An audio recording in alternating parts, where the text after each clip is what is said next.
G'day fans and welcome back to yet another exciting episode of DNA Reviews, where we look at a Docky Who episode with one of the longest titles in the history of history, Mr. Aaron. It just kept going and going and going and going. So what was the deal with that, mate? I don't know. When I was putting the slides together, it did kind of get in the way because I put the name on all of them. Interesting, the story and the engine, a bit like Dot and Bubble or one of those sort of more weird titles, isn't it? Yeah, exactly right. So for everybody who's joined us, guess what, fans? We are here talking about the old Docky Who. We should be talking about me because it's my birthday today, but no one gives a rat's ass about that. Actually, somebody does, which is very, very cool. Yes, thank you, Christy. I'm glad. Look at that. Oh, look, they're all rolling in. Forget about the old Docky Who. They're here to talk about me. And how am I celebrating my birthday today? It's talking about this damn freaking show. What can I say? Oh, look at Russell. Loved it. Complete contrast to last week, Mr. Aaron. What do you reckon? Don't you know you shouldn't put your birthday up online because then someone might steal your identity? Well, I tell you what, you're not wrong. And we've got Mr. Nick who's joined us as well. I didn't realise it, but Mr. Nick is actually from Mr. Nick from the store. Oh, he's a bit late. Yeah, thank you, sir. Yeah, happy birthday to me. Yada, yada, yada. Here we are tonight, Mr. Aaron. We're yapping on about the old story in the engine, as we said. So 2 episodes ago, we had a title that was only like 3 letters long.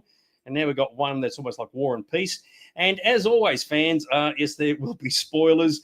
Shooty does look a bit like Eddie Murphy, but that's okay.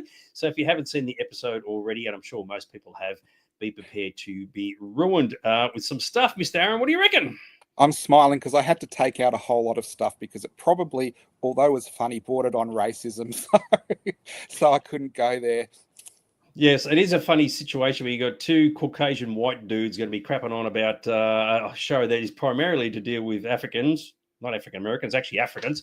So it'll be interesting to see how that all pans out and whether anybody has a go at us for what we're about to say. But the important thing is, Mr. Aaron, that we're here to talk about what we class as the good, the bad, and the ugly with the episode. So we look at what the good things were, some of the bad things, and some of the conspiracy theory discussion points that I know you like to throw in towards the end. And, of course, we encourage anybody who's watching this right now to chuck in their thoughts and views, Mr. Aaron. What do you reckon? I would be very interested to people don't know, Dags and I generally don't watch the show together and we don't discuss what we think of the episodes with each other till we go live. I'll be very interested to see what you think of this one because this took me about 6 views to actually click with what was going on and whether I liked it. And it is an interesting discussion tonight. Well, one thing I can tell you is that my other half, Lynn, she hadn't seen last week's episode, lucky day. So we ended up watching last week's episode and this one back to back. Yeah, that wasn't a good move. So, we were just sitting there going, I don't know. I like the first one better. So, yes, exactly right. You should have nuggeted up. I just realised what you meant. I didn't read that properly. You got to remember, I've got... Yeah, go on. Russell, they were actually the slides I took out, though there is one in one of the last slides of the evening. So I tell you what, you got to remember, it's my birthday. My eyesight isn't so good anymore, and I didn't even notice it when I saw it in the thing. Yeah, so already we're going to be banned. So thanks for that, Russell. Sticking on with it, Mr. Aaron, you got all the images you want to put together. So let's kick it off, son. The story in the engine. What do you got to say? So usually we start with the good, the bad, and the ugly, and start at the good. But this one I've put a good, bad, and ugly little warning. This one, all over the internet, it was like worst episode ever, best episode ever. This one totally divided everyone. And I watched it when it came out in the shop and I was a little bit distracted. And at the end of it, I was like, what was that all about? That wasn't very good. It felt like a boring episode to me. And I do think it is an episode you have to watch, listening to everything, and you have to really be in the mood to watch it to actually get out of it what there is in it. So it took me, like I said, a couple of views to go, oh, okay, there's other stuff going on here. Well, that's an interesting point because I only just watched it once and I was lost. So I couldn't work out who the bad guy was, the story god thing, and I couldn't work out what the deal was with the haircuts. And I don't like the idea that you got to watch things multiple times, as you said, to understand them. And I thought, well, okay, because I thought I'm not in a hurry to go back and watch it just because I didn't understand. I just got to the end and go, yep, last week's episode was better. So, so I should be curious to see if other people had exactly the same problem. So, yes, good, bad. It was very different. There's no denying that at all. But we're going to kick off with the goods, Mr. Aaron. Is there anything more you want to say before we do that? just with this season, you can't complain about getting a variety of different styles and tones this season, can you? Totally agree with you on that one. Anyway, the goods. Even I might learn something about this entire episode that I didn't pick up on originally. So off you go, sir. So, like we always start on the pre-title teaser, and I did think it was a good one again, where you have these people sitting getting a haircut, and the story they're telling is projected, I guess, on a psychic screen or something like that. They never really explain it, and the stories are obviously giving power because it starts off. They have to start when the red light goes on, red meaning bad, and then when the story is over, they get the green mark of approval. So instantly I've seen kind of stories like this before. It draws on a lot of almost fairy tale and classic stories on storytelling, but instantly I was like intrigued as to what was going to be happening. Or you could look at it this way by Jeffro. The story was basically get a haircut and get a haircut and get a real job. For those who don't know, that is actually a song. I can't remember who it was by now, but yes, very very cool. Yes, I did like the start of it as well, with the guys telling the story and all sort of stuff in the barbers, and it all goes completely pear shaped after that, which is yes, I got to admit, it was a good way to kick it off. And this is going to come back into it later, where it ties into a whole lot of conspiracy stuff. But when he starts talking about the Doctor, the actual TV series opening credits start playing on the vision wall. So Mm. again, it draws back into that, which has been this whole last season and the season before. Is there another layer? Looking down the barrel of the camera and talking to the audience, is this going to be some reveal that we're watching a series called Doctor Who? We've had the fans in it and Lux and breaking the fourth wall and all this meta stuff. And this is another one that has a lot of clues that maybe we are watching a series, a space opera about Doctor Who. Very, very good. All right. And speaking of which, we kick off inside the TARDIS, Mr. Aaron. So we've got this new amazing TARDIS room set that they constructed for this series, and it's huge and it's massive and it does a lot of things that the other TARDISes haven't done. But this was the first episode where I really thought that they showed off some of the abilities it has. It's got these LEDs or different color lights behind the roundels, and sometimes they sort of do things that increase, sort of work with the mood of the characters or have the mood lighting. Here, they directly react with what's going on screen. And instead of getting the cloister bell, we get like the red alert TARDIS, which is something we haven't seen before. And I thought that was very cool that they're actually using the set to, move forward the story.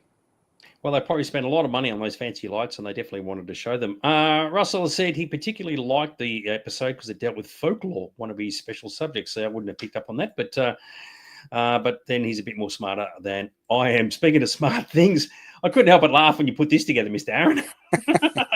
Yeah, had to pull back on this a little bit, but I did think it was funny when they did the opening shot. This is an interesting episode, by the way. We've seen a lot of money on the screen in the other episodes. I think in this one they might have saved some of the money by making it almost a bottle show, which is where they have one location where they have everyone, and it was mainly in the barber shop. But boy, they opened it with this great wide shot of a Nigerian market. And the thing that came to mind with me was it was almost like Where's Wally, because there's so many people in there.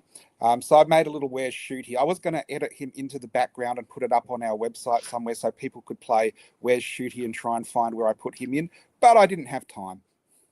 Just out of curiosity, was this actually this bit filmed in England, or did they actually go to Nigeria or some African country and shoot it there? Because it looked pretty legitimate. I think it was all filmed in England. I haven't looked it up. Usually, when I watch an episode, I try and stay offline and don't get anyone else's opinion till after we've done ours. So I kind of looked at the ratings and stuff like that, but I haven't seen where it was filmed. I would presume there might have been shots from Nigeria, but they didn't go there. I wouldn't have thought, just for one or two shots. Yeah, I wouldn't have thought so either. But when you did the big wide shot, you go, "Boy, geez, this is actually really impressive." So, Yeah. very, very good. Yes, it's almost all done on one set and one room at that. That's why they definitely call a bottle show. But and I like that set too, the whole barbershop thing. I thought that was actually really good. Yeah, and I thought it set up the mood really nicely because you have this bustling, friendly, open market, and then the Doctor goes down a alleyway towards his friend's barber shop, and suddenly there's beware, stay back, go away signs, missing people signs, and it all becomes very dark and quiet. So I do like when they set the tones like this. I don't know if you saw in this one, this was full of Dutch angles as well, this episode. So yeah. They needed another sign there straight out of Pirates of the Caribbean. Dead men tell no tales.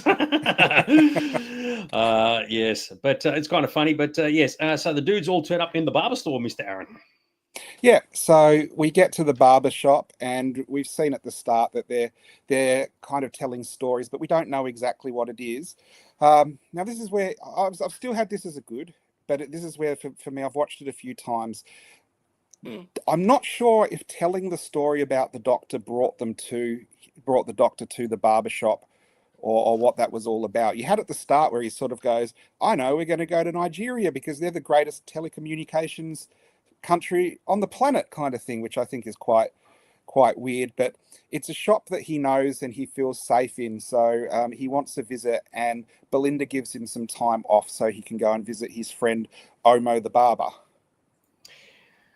So, because this is where it gets a little bit, got a question for you. Because the doctor looks the way, like, has the shooty look about him now, in his previous iterations, did he ever go to this barbershop before? Do you reckon? Like all the other dockies, did they visit No, this we've never place? How does that work? heard of it. This does my head in because I think about things too much, but it is in the bad we talk about this because he Okay. talks a lot about his past and how he feels and stuff like this, and I just don't think it gels as to how he is as the doctor. We've got to remember he hasn't been the doctor for that long.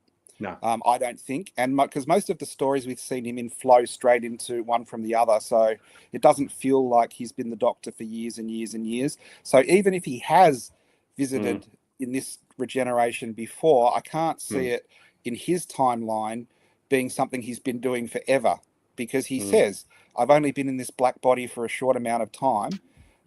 So some of it is a bit weird and timey-wimey, but we will discuss that a bit later. Very good. I like this one from Jeffro. There's potentially lots of Nigerians now with new IMDb pages. It's like, there I am right there, right down the back there. Very good. And I think I saw Omo in a soap commercial once. Yes, of course, we will be discussing that very soon. The name is just too funny not to make a joke of. But anyway, we'll move on. So the doctor's there when he sees the phenomenon of the barber shaving or cutting someone's hair and telling the story, and you see the projection on the screen. And then as soon as he has sort of cut his hair, the hair grows back, and the doctor even makes a comment, "Look at the hair." And we have, I guess, the main antagonist at the top there is just known as the barber with a capital B. And there's a lot of clues in this where I was thinking he was going to be a Time Lord. And I'll point them out as we go along, and maybe it was going to be and they changed it or something. But the doctor, the master, the Rani, the barber kind of fits. But he does turn out to be human as we go through sort of his convoluted story. But there's a lot of question marks behind him as well still, I think. Nick has said he's assuming that he has done, as in the doc, he has done some solo adventures between seasons 1 and 2. That might be a lot, but when he walks into the barbershop and makes a big song and dance, "Oh, my favorite place," and all this sort of business, it sounds like he's been going there for years. So it's a little bit off kilter, but anyway, not to worry. So yeah, very, very cool. Yeah, all good.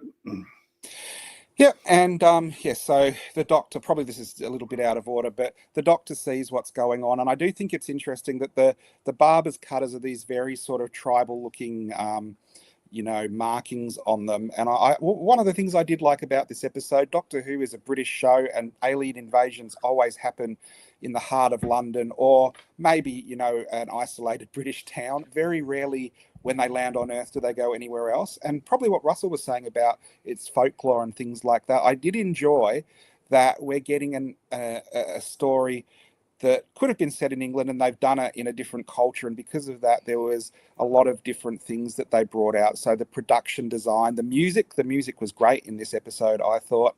And also when you look, when we get to later, it does go into folklore and, African legends. Very, very cool. Yep, very good. As Jeffro said, yes, it's a hair-raising episode. It certainly is, because there's a whole lot of cutting going on, and not necessarily on the cutting room floor, Mr. Aaron.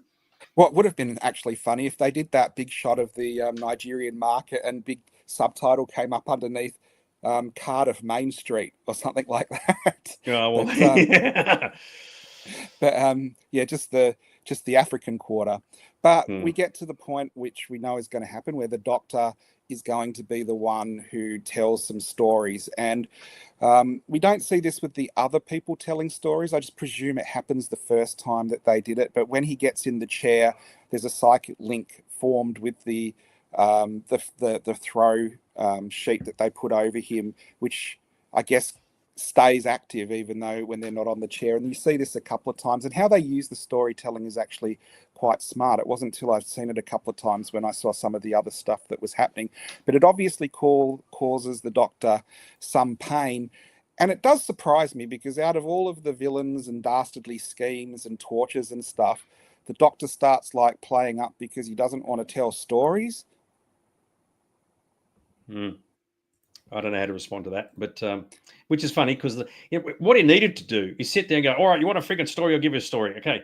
A long time ago in a galaxy far, far or he could have just said space, the final frontier. Anyway, Well, could have gone you completely say that, Burko with some of those stories. you say that, but then he does talk about the Marvel universe and watching everything up to Endgame. Yeah, So that's actually true. I did hear that reference, which was very, very cool.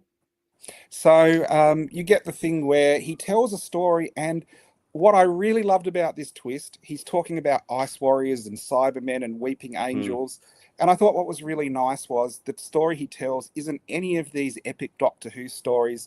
It's probably the most emotional and the most entertaining stories are that just of ordinary people and ordinary lives. So the barber asks him to tell a story, and he tells a story about Belinda Chandra just Hmm. staying overnight and saving someone's life. And golly gosh, it fills up the engines to full.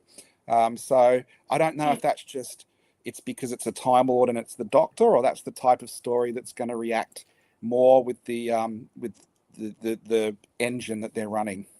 It's like premium unleaded, right? You can have standard unleaded, or you can have premium unleaded. Clearly, the Docu stories are premium unleaded, juiced up to the max. So there you go. no, no, Uh, no ethanol on Gallifrey. No, that's exactly right. No, and don't worry about your EV, bloody electrical vehicles. Bugger that. We're going the full juice here. So we juice it up to the max. Completely, yeah, exactly right. The kind of stuff they put into drag races, which is very groovy. So this is the part I didn't get, Mr. Aaron, the whole thing of the cutting of the hair and the hair growing back. So you'll have to help me So out on every this. time everyone tells a story, they cut their hair, and by doing this, it charges the engine. And I didn't notice the first couple of times why the barber is giving his story. He doesn't waste that story. He cuts his hair while he's saying it as well and gives his story. But there's some really interesting stuff here that I didn't notice until I'd watched it a couple of times. But he talks about how he fueled the engine, and he says he started small.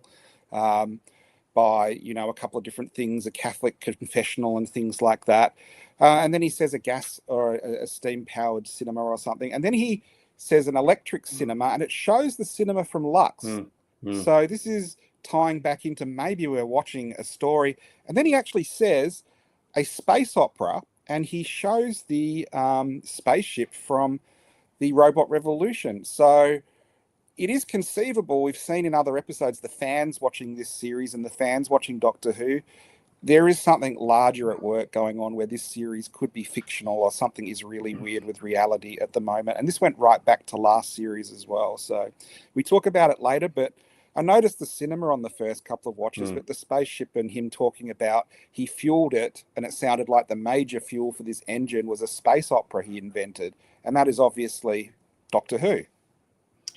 Very cool. Yeah, I did notice the cinema as well. I thought, oh, that's very, very groovy. Greg has said, interesting now that the Mrs. Flood appearance was via the Doctor's story. Anything you want to comment on that before we move Yeah, on? it was one of those things where I was a bit disappointed. I nearly put it in the bads that her appearance was so fleeting this week after a couple of really good ones the last couple of weeks. So there is other things, though, that we're going to talk about that is in the Doctor's story and leaking out of into reality and things like that. So it is one of those that I think will come into play in the finale, where some of this might make a bit more sense. Okay, Russell said, if he had been a Time Lord, the villain would have been like the trickster, as that's folklore archetypes. Yeah, the folklore archetype that they refer to. Every culture has one, Loki, Anazi, Joker, etc., etc. It's like, well, okay, very, very groovy. But anyway, we move on. And then we had a surprise cameo. I think people had guessed, but I did like the way they did it. We have the cameo of Joe Martin's fugitive doctor that is still up in the air as to where she fits in. Is she pre-William Hartnell, like the whole timeless child thing that has kind of been asked but never been answered? I didn't think they would really come back to it. Probably brave that they are, but I didn't hate this cameo. I wish, if anything, they were going to bring her back and give her a full episode and explain things. But this is one of the things that confused me, because the doctor was talking about how he'd never been in this black body before, and yet it seems that Joe Martin is black, so he has been in a black body. And I don't know if she'd been into the barber shop before because she felt it a safe haven, or if she had just met um, Abby before, which is someone else who we're going to talk about. And also, what her dynamic with Abby would have been if she was a woman and not a man, because that's kind of one of those things where the doctor is very, very, set in his ways, especially in this regeneration where he's a bit of a party animal and a clothes horse and things like that, where the fugitive doctor, there's so many of them now, is very different and very serious. So could have been more interesting having her in it more. But obviously, it was just a nod to Russell T Davies saying, yep, she still exists and we're not ignoring the timeless child, I think. So that's something because that's all new to me, because I obviously am not a fan of the show. Other Doctor Who fans would have gone completely nuts over, or you just one of the things that you picked up on that most other people didn't pick up on? No, everyone would have known. This is from the Jodie Whittaker era, and Okay. she was possibly a doctor before William Hartnell, and I think they're leaning towards that's what it is now if she's coming back. But they never explained it, because I think they got such a kickback with "you cannot do this" that they kind of just left it all hanging.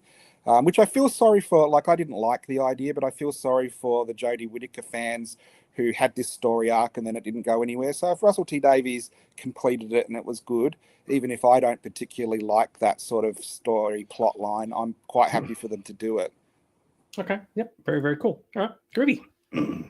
And then you get the barber reveal who he is, and he says he is one of the gods. And as Russell said, he represents in different mythologies the trickster or the game player, sometimes the god of theatre as well. And he name checks a couple that they didn't put pictures of. So Basset is down the bottom, is a cat god from Egypt, and Dionysus is a Greek god, and he says he's those as well as a couple of other gods that we do see the pictures of, including Loki, which he talks about, probably the reason why they watch the Avengers movies, kind of thing. But he claims to be all of these gods, and it doesn't really impress the Doctor that much. Well, there you go. Maybe the Doctor needs a bit more impressing, Mr. Aaron. Well, the Doctor doesn't need impressing, because he knows it's a lie, because he rattles off that he's met some of these gods and drunk with them and played games with them and stuff like that. So he knows that this guy is not actually one of the gods. And what I thought was pretty cool about this was, over the past couple of years, we've been used to seeing one of the pantheon of gods turning up, every couple of stories. And so I guess they do this bait and switch where he turns up and starts dropping all these names of the god that he is, and then he's not a god at all. Where I was feeling they were going to introduce another one of the gods for what that reason that is, they pulled back and then they didn't, and it was someone who had worked with the gods and served the gods and then got sick of it, so was doing his own thing. So we do have the thing where the Doctor explains why that can't be true, and kind of mocks him and explains that, yes, he saw the Marvel movies and he had hung out with some of the other gods. And I thought it was funny when he talks about Saga, the Norse god, saying that they didn't think that Chris Hemsworth's muscles were big enough to represent Thor. Yeah, I picked up on that. Chrissy said, this turned me off the whole story. He should have been called the librarian or storyteller. What was he called, by the way, this dude? He was just the barber. Oh, okay. All right. Fair enough then. So, yep. All right. Very good. Could have been worse. It could have been Tony Barber. Yeah, it could have been. Yeah, he's a cut above the rest, dude. Come on down.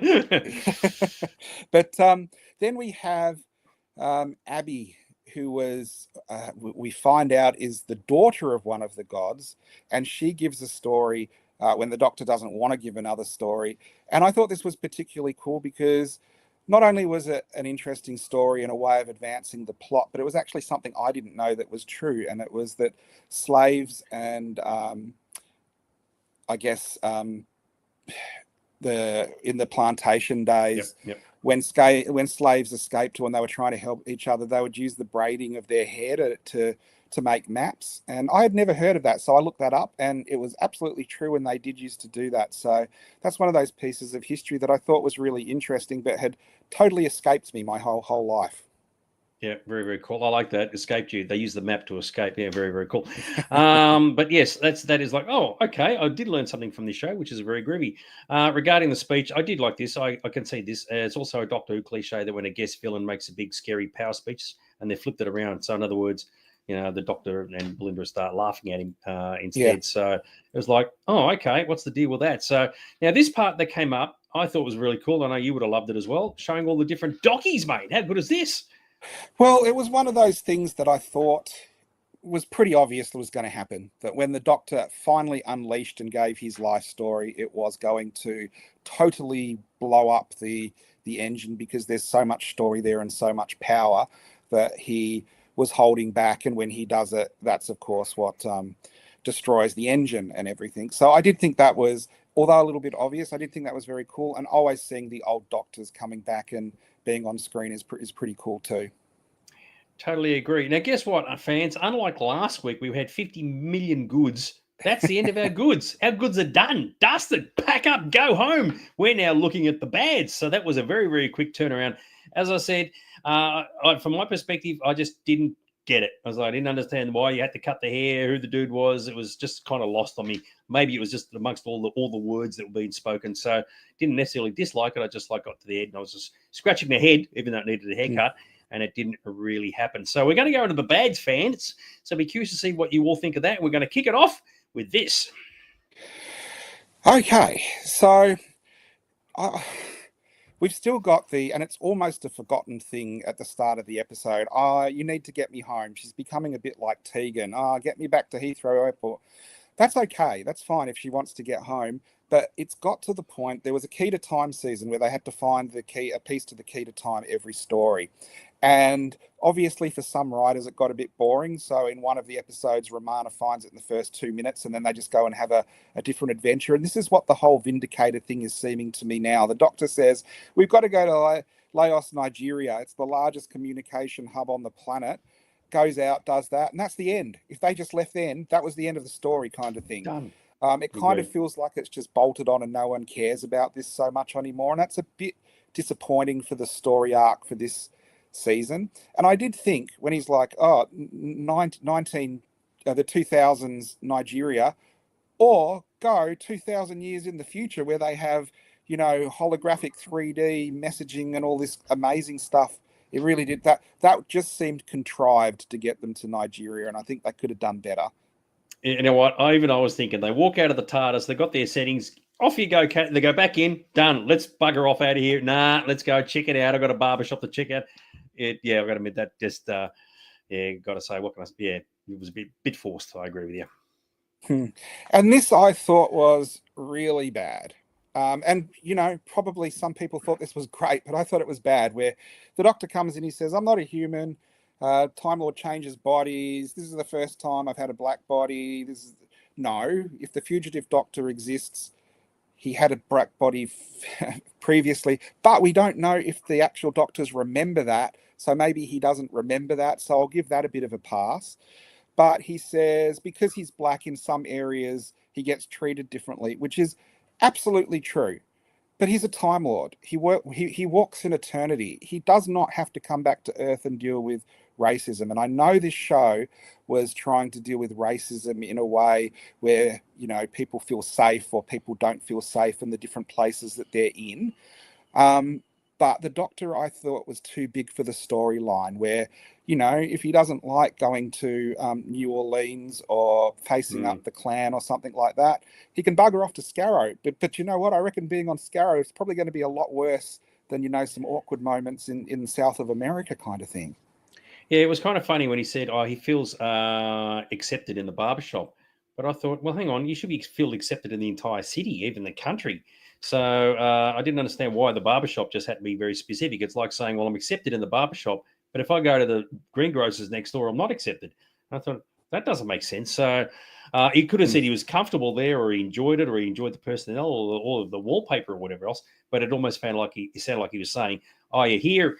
I'm taken as being for what I am, but as soon as I walk out the door, I'm being like persecuted, even though Mm. logically that wouldn't actually occur." So yeah, I didn't understand that either. So Yeah, yeah, I just thought I understand what they were doing, but I didn't yep, think it was handled very well. no, I The agree other with you. thing, why the hell does he know everyone and they all hugging him? I was like, do you know what? As someone, you know, I'm not a big hugger. Like, I'm fine with hugging some people, but I'm not a big hugger, and I don't walk down the street and I don't enjoy hugging different people at random. Why is everyone auntie and brother and all of this? Now, I understand because this is cultural.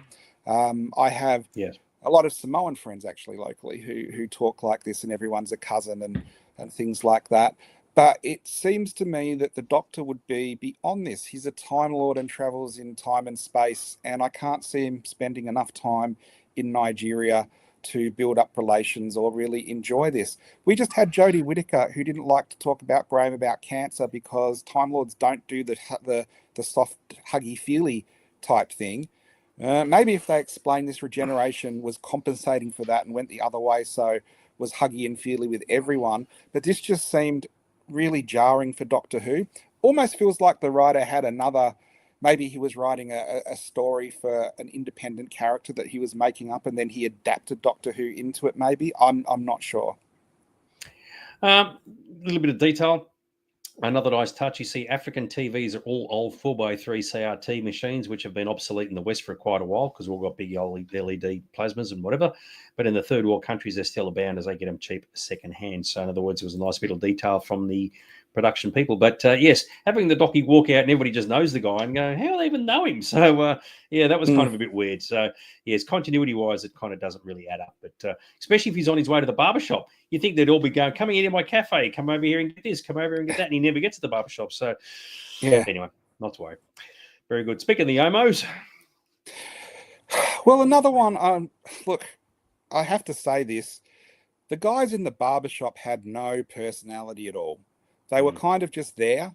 I guess Omo was one of the main one who it was his shop, so he got to talk a bit.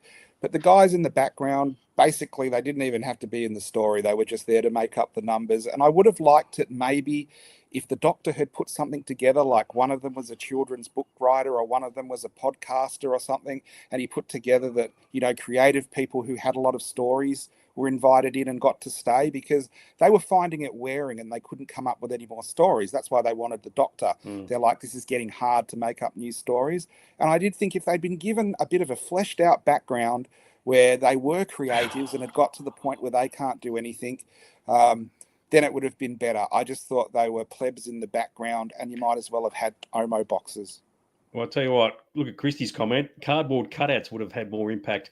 I know the Omo guy used to be a thief, used to steal a lot of things from a lot of places. They tried to catch him, but he was always able to make a clean getaway. There you go. Thank you very much. It's my birthday. It's my birthday today, so I'm allowed to crack a joke. So very good. You're That's forcing actually me through this. What? that's actually quite racist to imply that all black people steal things. It's got nothing to do with black people. I just said a dude called Omo. Oh, did I say that guy? Anyway, it's my birthday, right? Cut me some slack. The other thing I was like, oh, really? That Belinda has been in the TARDIS quite a while now and knows how it works. And you know, you push the buttons and pull a dial, pull a lever and push a dial and all that. And she just starts talking into it. I'm like, you know, thinking of Mr. Scott, where he's like, Yep. "Hello, computer," Hello, computer. kind of thing.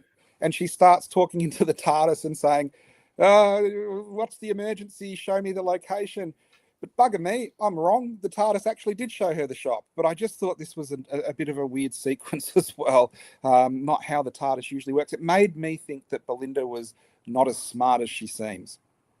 Yeah, they needed to get her out of the box and into the shop. So, and it's like, how do you do that? Because she has no idea where the dockie's gone, and maybe they've just write it in where it's like an always pops up, bang, there it is. Off you go, dear. Go and save the day, even though she doesn't. But yes, very, very cool. Yeah, and here's one of the things that I thought was really weird as well. It's about the Doctor's character.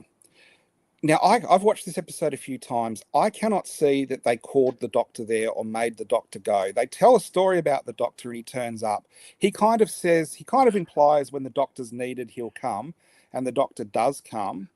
But when he starts revealing to the Doctor he knew what was happening there, the Doctor took it way more personally and was way angrier about the whole situation. This goes on further as well on another slide, where I was really quite shocked because people have done more horrible things to the Doctor and then they've been redeemed to him.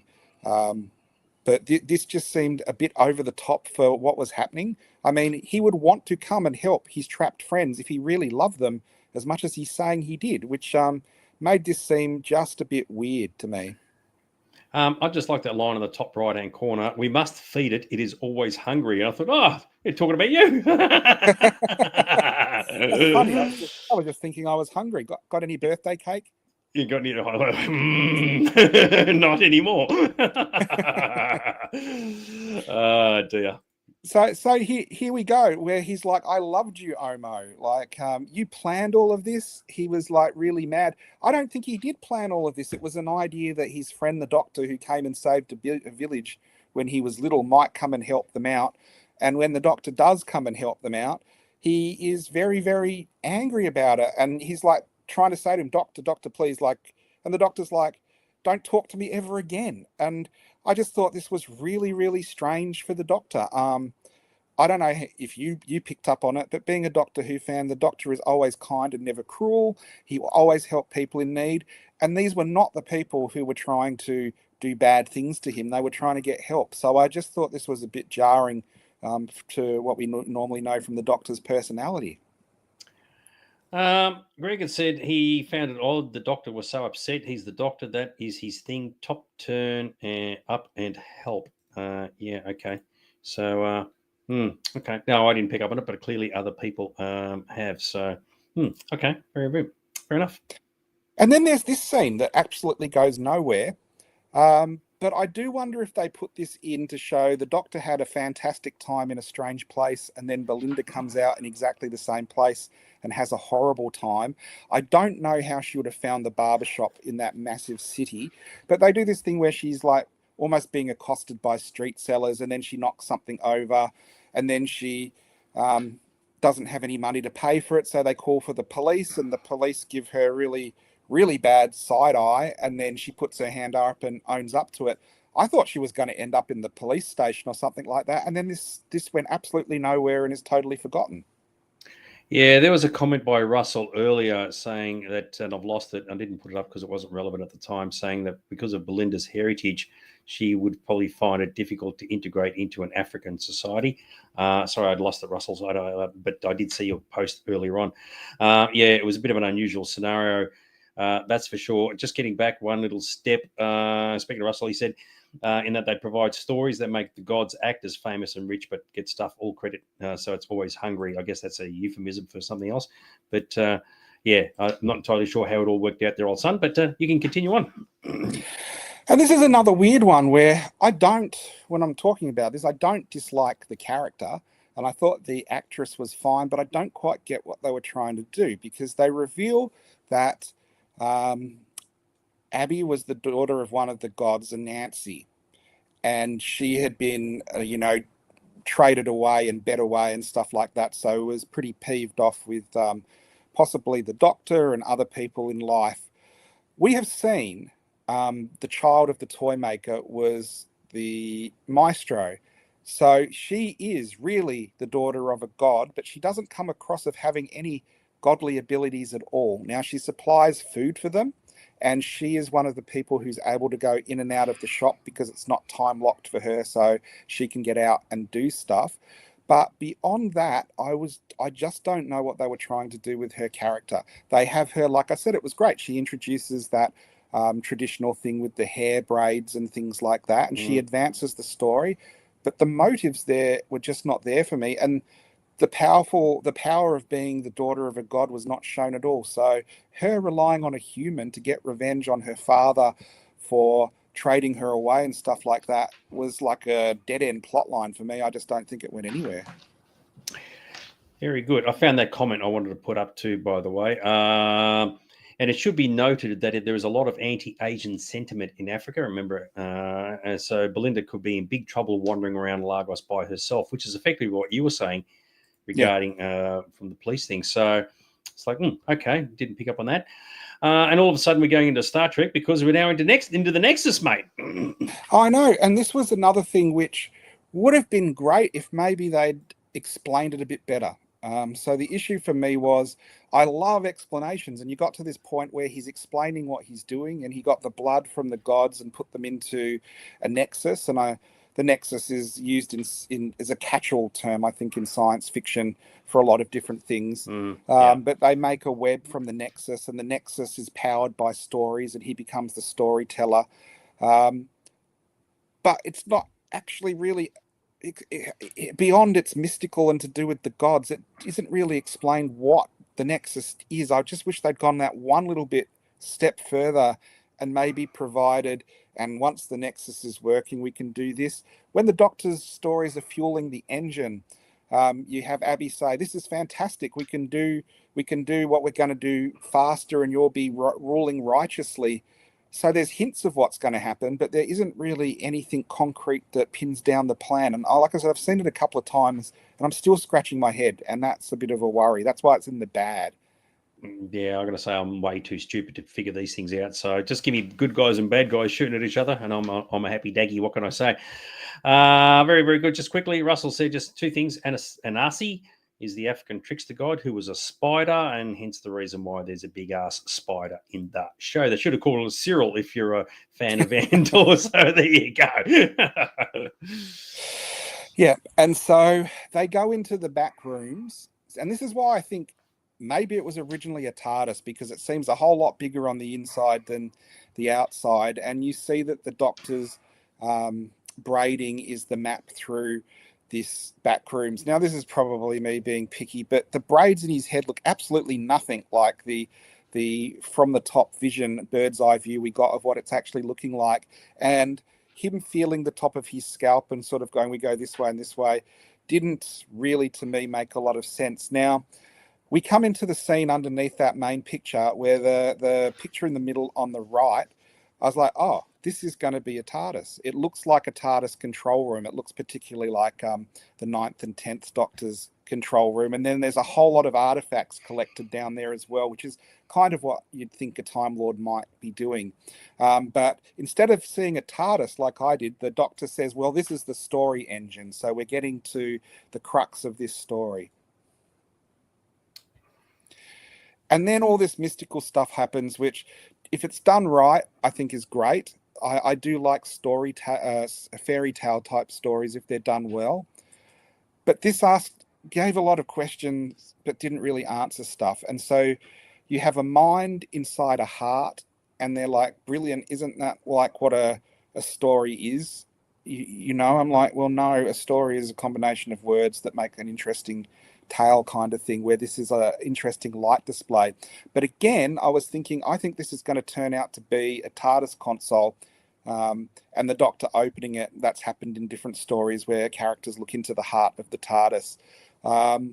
But as it was, they really just left it and didn't explain what it was at all. Yeah, I think at this point I'm just like tuning out. I'm thinking, yeah, last week's episode, can you bring that back, please? Kind of not working for me. My sort of like 58-year-old brain can't just figure this shit out anymore. It's too hard, mate. Too hard. And so we get again, you know, what the main plan is, and again it skirted around it but didn't pin anything down, which is why I'm really hoping they come back to it later. I do think that it was originally, look, this is just total speculation, that it was originally going to be he was a Time Lord and trying to usurp the god's powers by putting this nexus into the heart of his TARDIS or something like that, which would have given me a definitive answer. I kind of hate the fact that in my head sometimes it works out better than that what they show us on screen. In this, they're kind of like, well, this is just all your ego at work here, kind of thing. You've been doing this like to usurp the power or destroy the gods, or as they talk about earlier, like take away the stories of the gods, and if they have no stories feeding with them, the gods disappear. So all this kind of stuff that really does tap into different folklores and different stories that we're going to look in the ugly section. But I really would have liked them if they'd have just pinned down the end of the story. I think it would have been a really great story, but it just didn't make it for me. Chrissy said, to me, it looked like more like describing the tree of life. And I thought, oh, okay, yeah, fair enough, no worries. And of course, if you're one of those arachnophobics out there, yeah, there's a look away now, as they say. So this is really, really annoying because it was a fantastic spider and a fantastic visual effect, and it looked great, and the explosion was amazing. And it's got a bad because every single shot of the damn spider in this episode was ruined in the trailers, including it blowing up. So it's a great visual effect and it looked great, but I'm giving it a bad, not because of the effects or anything, because they absolutely ruined it in the trailers. Like every single shot, I think there was at least some of it in the trailer. I like this one from Russell. The story is a big satire on the place of writers for movie and TV production. Yeah, I guess that's probably not far from the truth, actually. So, it absolutely is. He named it the World Wide Web, and then starts talking about trolls on the web and stuff like that. And I was thinking, well, they are doing a bit of satire in this as well. So I did pick up on that as well, but haven't really gone into it. But yes, absolutely, there was satire about the internet and the industry. Very cool. And the last of our bads, Mr. Aaron, was the ending, where there seemed to be no consequences for anyone. You've got the barber who gives up on his plan and stops doing it, so just becomes a real barber, and Omo gives him his shop and his father's name, which was really, really nice of him. But I did think, if you've just been trapped with someone for so long, that would this really be how you react? I don't know. Maybe he's a much nicer person than me. And then you had Abby, who comes out and she goes, well, now I can do whatever I want. And I did think it was good writing. I don't know if this was from anywhere else, but Belinda says to her, hurt people hurt. And that's one of the things that changes her from being malicious to stop hurting people because she's been hurt. And I did think that's a really good sort of moral to this story. But the end just really didn't gel for me. They kind of just wandered off. And then at the very end, she goes and joins him back in the barber shop. So what's to stop him from, in 6 weeks' time, going, do you know what? I'm missing Cyril. Maybe I'll build another one. Maybe I'll just start with a small one again. And before you know it, he's got another barber shop with a spider on. So I did think it was one of those things where maybe nothing really was learnt through this story for the characters. So as soon as he sees a daddy long legs walking around the walls, he goes, I have an idea. So yes, tell me a good story. So yes, very, very good. Yes, imagine being trapped in Aaron's collectibles for years. Oh, there's plenty of stories we can tell you from there. Don't you worry about that. Chrissy said, yeah, it went nowhere. I think she's sort of like following the same view that you have as well. Anyway, that's the end of the bads, fans. So we're now going to get into the uglies, which is Aaron loves the uglies because he gets to discuss all of his conspiracy theories, his thoughts, his views. For someone like me, it's time for me to nod off because some of it is just way over my head, you know. So, but anyway, we're going to kick it off because there's never-ending story in the bottom right-hand corner. Looking very cool, Mr. Aaron. Love the uglies. I'm one of them. But we have influences, and there was a lot of influences on this. It goes back to folklore and also well-known tales and things like that. Arabian Nights has a great story in it where there's a sultan and he's going to die, and the only way he can't die is if he gets told a story with a cliffhanger, and then he has to sleep, he has to survive through the night so he can hear what happens the next day. And that's a very old sort of architectural sort of base for stories, and there's a lot of stuff in literature like that. American Gods, I don't know if you saw that, Dags. There was parallels to that where there were new gods because people had stopped worshipping the old gods and people worshipped electronics and pornography and gaming and things like that. So new gods had appeared, and it goes into again that I guess the psychic power that humans have, and this was all about the story lord or whatever the barber was taking away the stories from God, so diminishing their power. And then we've got just the American barbershop, And I did think that was one of the things we've seen in a lot of movies. And there is one called Barbershop, which is just a whole lot of characters in the barbershop. And that reminded me of that. And then the never ending story is almost the opposite from this, or maybe the same, where Fantasia is being destroyed because no one has imagination anymore. And human imagination is slowly getting sucked away. So you have Sebastian, who goes in and makes as many wishes and crazy stories, and it brings back Fantasia. So the whole premise of stories having power and building, I guess, through magic or psychic energy, power for other beings, or creating worlds and stuff like that is a trope that's used in science fiction a lot. Isn't used in Doctor Who so much, so it was a good one. I thought it was a good base for a story.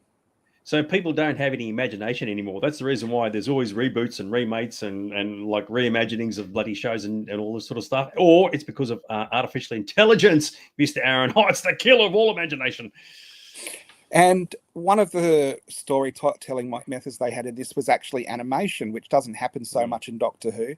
I think it's happened once before in Can You Hear Me? And that's the ones on the left. That was a Jodie Whittaker episode, so I'm pretty sure no one remembers that.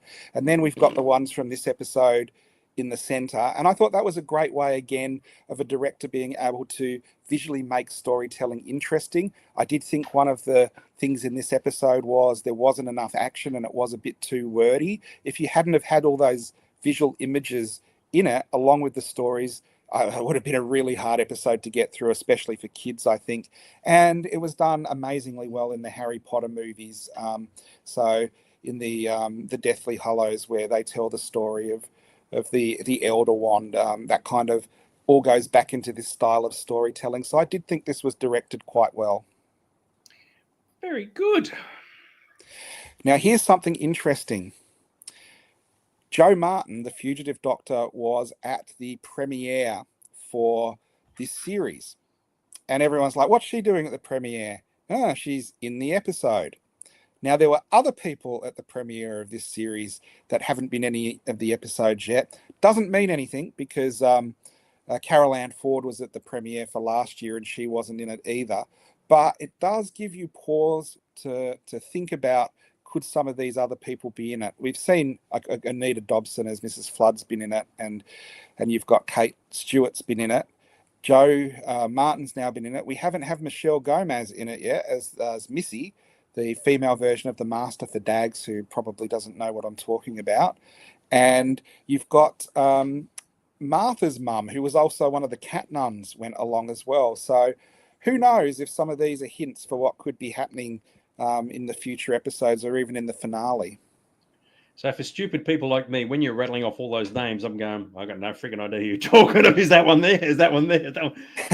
As soon as you had Mrs. Flood, I thought, okay, I know where she is, but everybody else, okay, no worries, mate. Yeah, they could be just customers to your store for all I know, dude, but there you go. Very good, very good. I'm sure other fans know exactly what you're talking about, which is the most important thing, Mr. Aaron. Now, here's one of the things I was talking about, why I think the set was originally going to be the TARDIS. The top left one is from the episode, and there is definitely the whole David Tennant, Christopher Eccleston sort of TARDIS. Went over to the Matt Smith as well. Now, their TARDISes were made out of coral, or a coral looked like they'd been grown. And what Christy was saying, this one had a tree as the central column of the TARDIS. If it was meant to be the TARDIS, I think that, or a TARDIS, I think that would have been a cool plot twist, that it was a Time Lord trying to usurp godlike power or something like that. Maybe it was, maybe it wasn't, but there are definitely some familiarities between, especially that the top left-hand corner where it's exploding and Belinda's trying to sort of operate it, and the TARDIS consoles. I was like, oh, I wonder if that was going to happen originally, but I guess we'll never know unless there's a sort of tell-all behind-the-scenes documentary on it. I'm amazed you can actually pick this much out of it, because, as I said, I struggled to sort of put two and two together, but you've dissected a fair bit out of this whole time. I'm very impressed. And then we have the Nexus again. And the Nexus, like I said, is a bit of a sci-fi trope, but I've put some of the other sci-fi tropes in there. Giant spiders. The one at the bottom there is from Wild Wild West. The Nexus in the middle is, of course, from Star Trek. But on the side, we've had a couple of things that have been in Doctor Who previously, which could possibly match up. we've had before a storyline where the power of stories, creates reality. And that was the mind robber back in the 60s. And the brain from the mind robber could very much be a primitive version of the Nexus that the barber has made.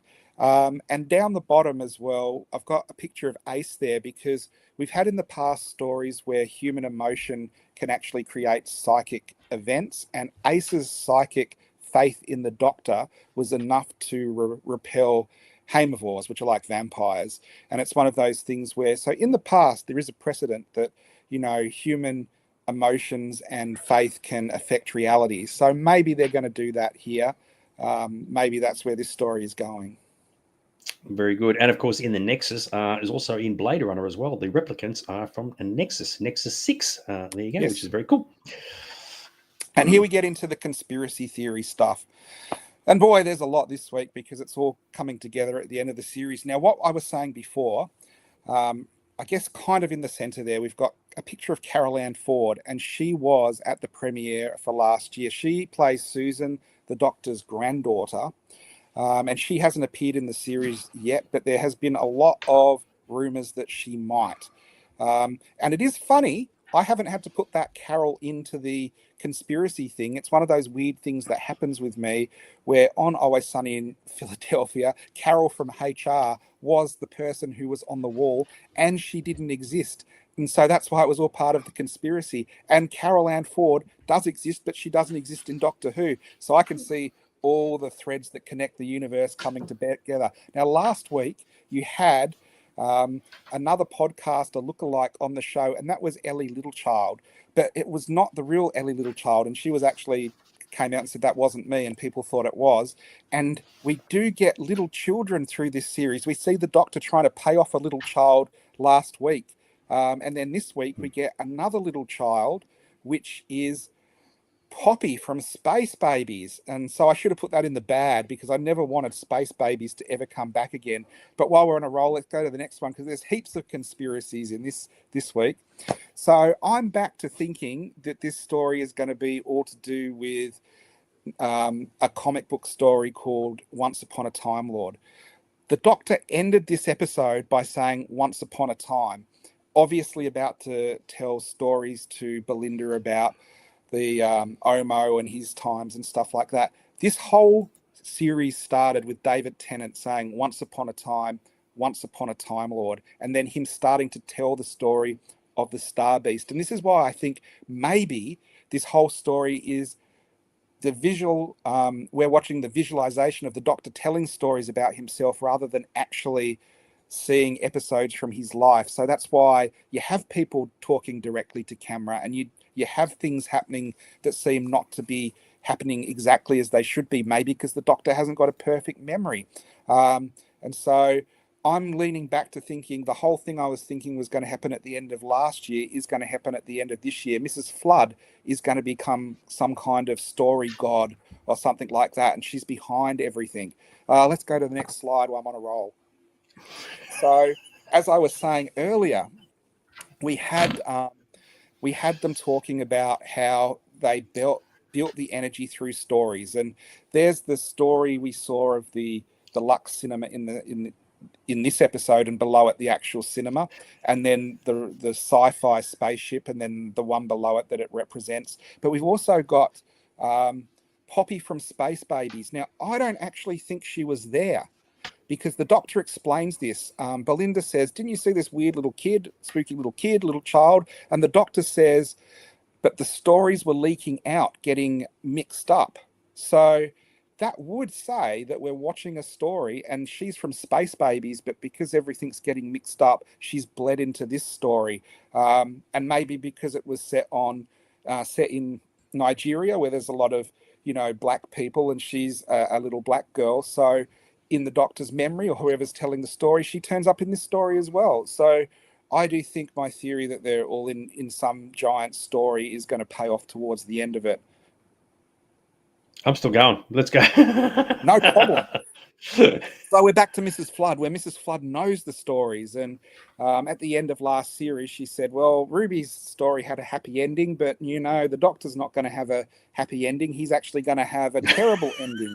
And, I've drawn all of the conspiracies from the last couple of weeks together because we have the gods of Ragnarok, which are gods that get power from being entertained. So if anyone was going to get power from being entertained by stories, it's going to be the gods of Ragnarok. And we hear in the Empire of Death that the Harbinger talks about the threefold god of malice and misery and whatever, and that's obviously fandom. And the fans in that are probably the gods of Ragnarok because there's the three of them. And even though we think they're within the story, they're outside the story because when the episode ends, they're commenting in the closing credits, and we see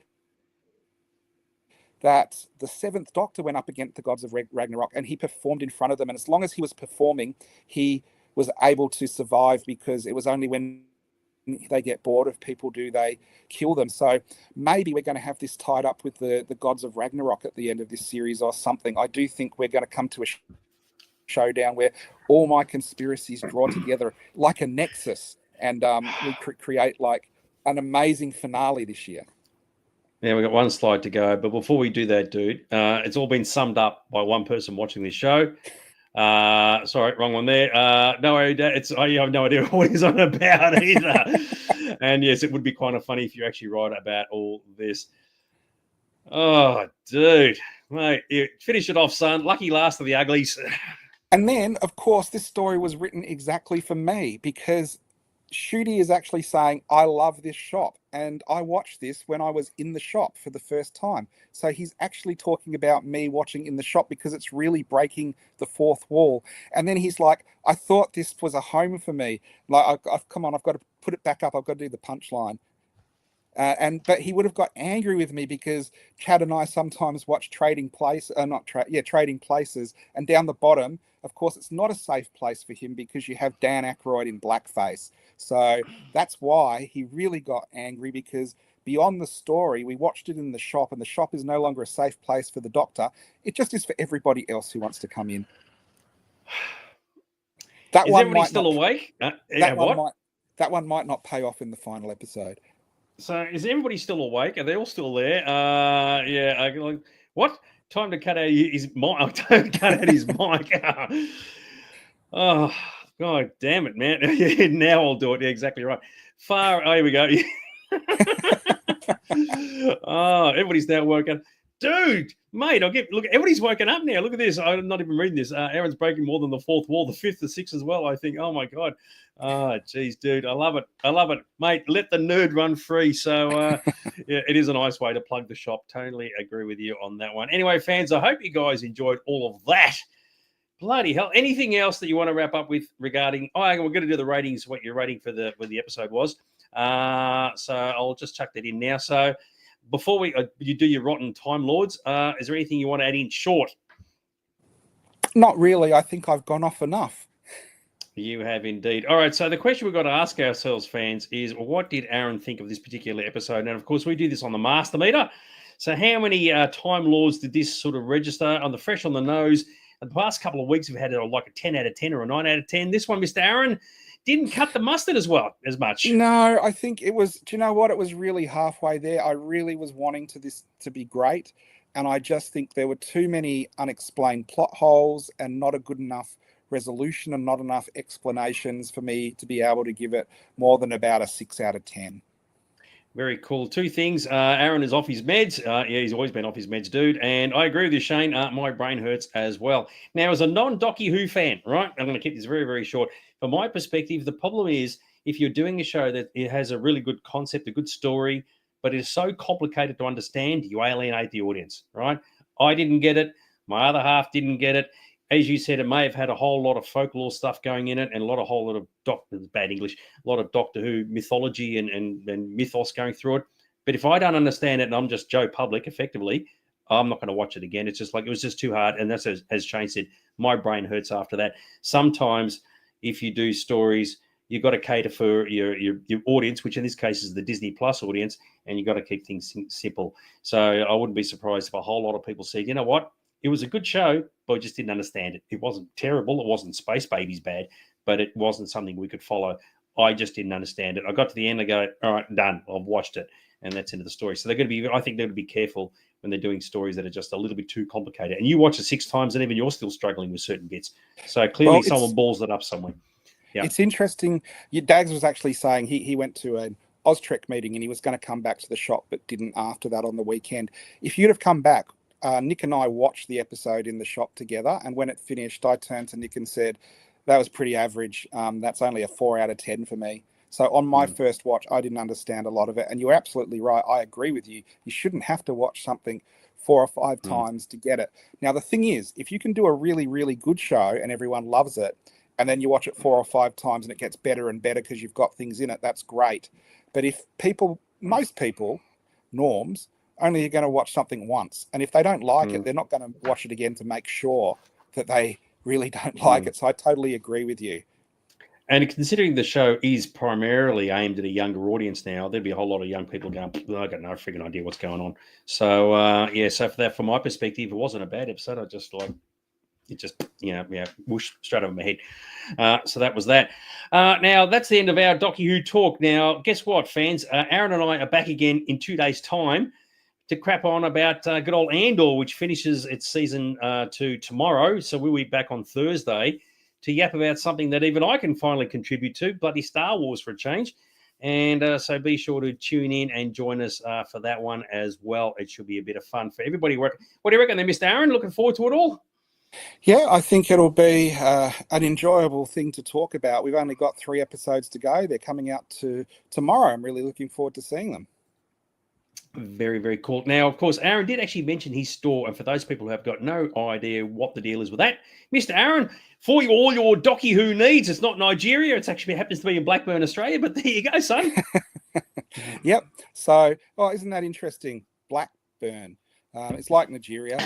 You're a freaking idiot, bloody idiot. Don't get us banned, dude. We've got to come back on Thursday. Yeah.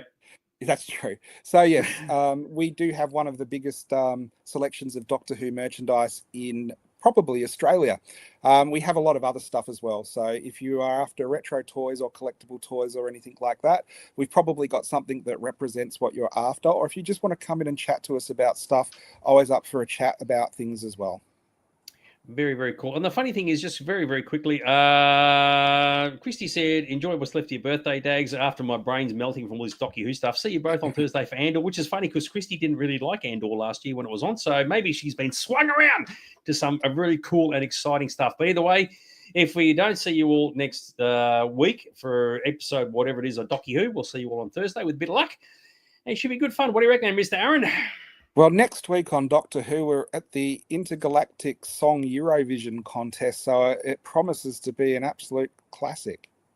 Well, we'll have to see how many rotten Time Lords we get out of that one. Okay, fans, we're going to leave you to it. Party hard, rock on, and we'll see you all next Thursday, next Tuesday. Okay, bye for now. Have a good night, guys.